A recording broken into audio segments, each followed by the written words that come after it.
Bienvenue sur la chaîne de Vapoclop. Aujourd'hui, la box Nebula de chez Vaporesso. La box Nebula de chez Vaporesso est une box qui fonctionne avec soit un accu 18-650 ou un accu 26-650.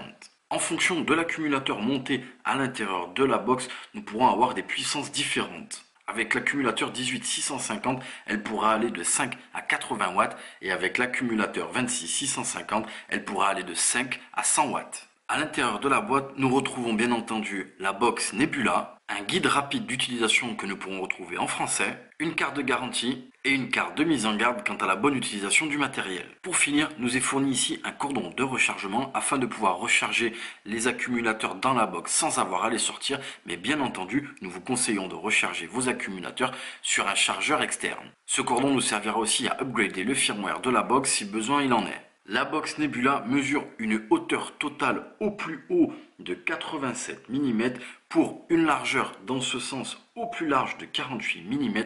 Et ici, on le voit, la forme est assez serrée ici et devient plus grande à ce niveau-là. Donc au plus large, nous sommes à 32 mm. Elle a un poids de 152 grammes et les matériaux utilisés pour la conception de cette box sont un alliage de zinc et un alliage d'aluminium. Elle est disponible comme ici en version rouge mais aussi en version noire et en version silver.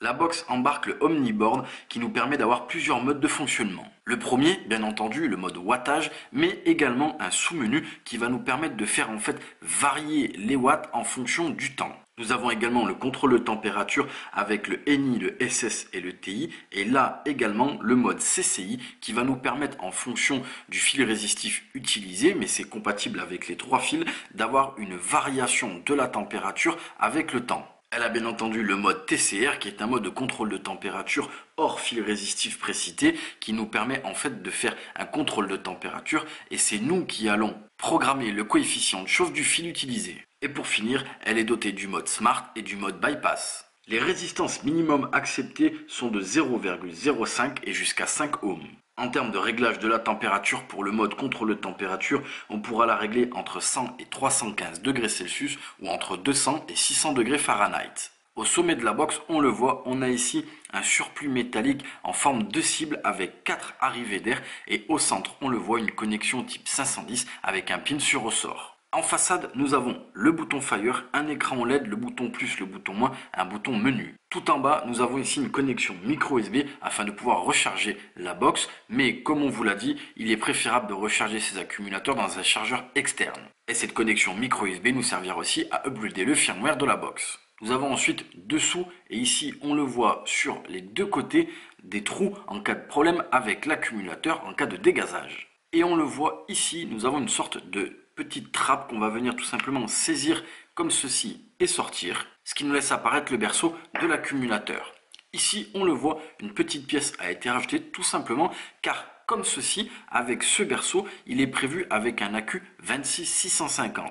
Mais il est probable que les personnes voulant acquérir cette box n'aient pas d'accu 26-650 et donc ce petit morceau-là, ce petit tube en silicone va nous permettre d'adapter un accumulateur 18-650 pour pouvoir l'insérer à l'intérieur. Comme on peut le voir au niveau du berceau, on a un sigle moins et un sigle plus, donc il y a un sens pour mettre ces accumulateurs.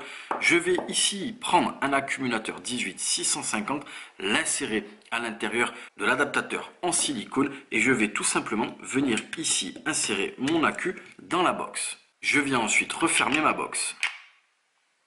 Passons maintenant aux manipulations de la box. Comme vous le voyez ici, j'ai mis mon accumulateur. Si j'appuie, il m'explique que ma batterie est éteinte. Pour pouvoir démarrer ma box, je vais cliquer 5 fois sur le bouton Fire rapidement et ma box démarre. À l'écran, on le voit ici, nous avons un témoin de charge. À côté, nous avons l'indicateur pour la résistance, présentement 9,99 car je n'ai aucun atomiseur monté sur la box. Dessous, nous avons les volts qui vont dépendre des watts demandés par rapport à la résistance. Au milieu, nous avons les watts. Et ici, nous avons un petit sigle pour nous indiquer dans quel menu nous nous trouvons. Ici, nous voyons le S. Tout simplement, nous sommes en mode Watt avec bien entendu le mode Smart qui est allumé. C'est-à-dire qu'il va reconnaître automatiquement la résistance et vous proposer de lui-même un wattage qui, selon la box, est adapté. Mais ne vous inquiétez pas, vous pourrez bien entendu régler les watts. Ici, on le voit, le bouton plus, le bouton moins qui va me permettre de régler les watts par incrément de 0,1. Et si je reste appuyé, bien entendu, ça va aller plus vite. Comme je vous le disais, elle embarque le OmniBoard qui est un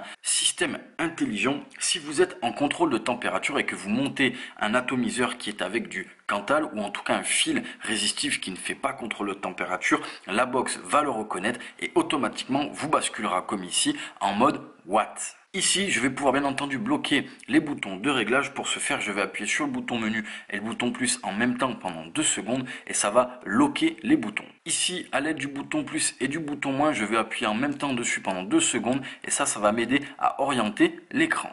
Ici, je vous l'ai dit, nous sommes en mode Watt. Tout simplement pour me basculer dans les autres modes, je vais ici rester appuyé sur le bouton menu et on le voit automatiquement. On passe pour commencer dans les contrôles de température en ENI, SS et TI. Et si je continue, nous avons bien évidemment les M1, M2 et M3 qui sont le mode TCR, ensuite le mode Bypass. Et nous revenons au mode wattage en Smart. Quand je vais être en contrôle de température comme ici, on le voit, je suis à 230 degrés Fahrenheit. Je continue à savoir que la limite, comme je vous l'ai dit, est à 600 degrés Fahrenheit. Et si je continue au niveau de la limite, automatiquement, je passe en degrés Celsius. Revenons aux particularités de l'OmniBoard. Comme je vous l'ai dit, ici je suis en mode Watt et je vais pouvoir passer sur un second mode qui est un sous-menu pour pouvoir effectuer une variation dans le temps. Pour ce faire, ici vous l'avez vu, je suis en mode Watt. On va attendre que l'écran revienne. Je vais cliquer 3 fois sur le bouton menu et ici on le voit, on a le VW, donc c'est tout simplement le wattage normal et à côté on a le CCW qui est donc le mode sous-menu pour pouvoir faire une variation. Je reste appuyé sur le bouton menu pour valider et comme on le voit ici, j'ai ma courbe qui va me permettre tout simplement de faire varier les watts en fonction de mes envies. On le voit ici, je suis en train de redescendre les watts et si je continue, je peux, comme vous le voyez ici, effectuer une variation des watts dans le temps. Si vous ne touchez rien, tout simplement, on va rester dans ce menu en vague pour faire varier les watts dans le temps. Si je veux revenir au wattage normal, pareil, je vais ici devoir revenir dans le menu. Et une fois que j'ai laissé valider la configuration que j'ai mis, je reclique 3 fois sur le bouton menu. Ici, je reviens en mode watt et je reste validé en restant appuyé sur le bouton. En contrôle de température, pareil, que ce soit le NITI ou SS, je vais cliquer 3 fois sur le bouton Fire. Et ici, on le voit, je peux rentrer également dans ce menu. Ici, il s'appelle le CCT, mais la finalité est la même. Je vais pouvoir faire varier la température avec le temps. Ici, dans les mémoires du TCR, pareil, pour pouvoir les régler, je vais cliquer 3 fois sur le bouton menu. Et comme on le voit ici, je rentre dans le réglage des mémoires M1 et M2. Et c'est là où je vais pouvoir régler mon coefficient de chauffe en fonction du fil résistif que je vais devoir utiliser.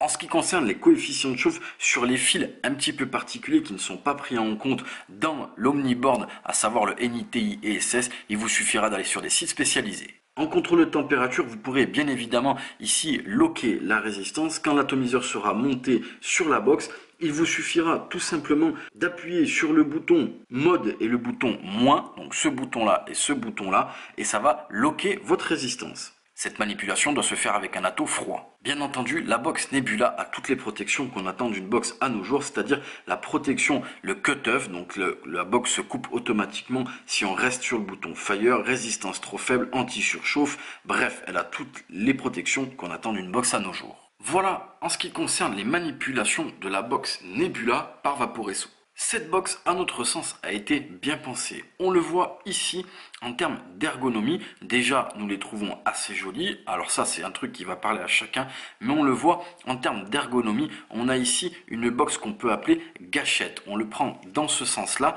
Ici, le côté rond de la box va merveilleusement bien dans la main et notre doigt tombe pile poil au niveau du bouton Fire. Il y a un léger décroché pour pouvoir monter son atto. Bref, c'est une merveille à utiliser. En termes d'utilisation et de cible visée par cette box, vous l'avez vu, et comme on dit, qui peut faire le plus peut faire le moins. Et donc cette box, bien entendu, pourra convenir à une personne débutante qui veut seulement faire du wattage, même si elle est légèrement grosse, qui pourrait rebuter certains, mais bien entendu, elle pourra accompagner les vapoteurs dans leur évolution. Vous l'avez vu, elle a de nombreux modes qui raviront pas mal de vapoteurs. Et pour le coup, elle a des modes vraiment sympas. On l'a vu, les modes avec la variation des watts ou la variation de la température. Et ça, c'est quelque chose qui va permettre vraiment d'être très précis dans la vape qu'on attend de notre box. Donc pour le coup, les vapoteurs dits confirmés ou ceux qui utilisent des atomiseurs reconstructibles vont être ravis. Malgré toutes ces fonctions, vous l'avez vu, en caméra ça peut paraître légèrement compliqué, mais quand vous l'aurez dans la main, vous comprendrez.